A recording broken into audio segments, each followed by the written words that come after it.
नमस्कार, मी राजश्री छत्रपती शाहू महाराज कोल्हापूरच्या गादीवर बसलेलो एक राजा. पण मी केवळ गादीवर बसून ऐश्वर्य उपभोगणारा राजा नव्हतो.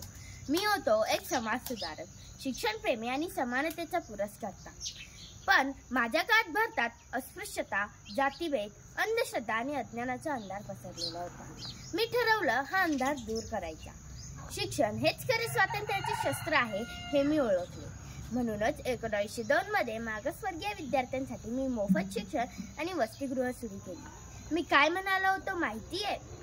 जोपर्यंत या समाजातील शेवटचा माणूस सुशिक्षित होत नाही तोपर्यंत माझं काम अपुरं आहे. डॉक्टर बाबासाहेब आंबेडकरांना शिकण्यासाठी मी मदत केली. मला गर्व आहे की त्यांच्यासारखा विचारवंत माझ्या काळात घडला. मला माहित होतं की समाज बदलायचा असेल तर त्यांच्या मूलभूत सरणीत बदल करावा लागतो. मी प्रामाणिकपणे प्रयत्न केले की प्रत्येक व्यक्तीला, मग तो कुठल्याही समाजाचा असो, समान संधी मिळावी.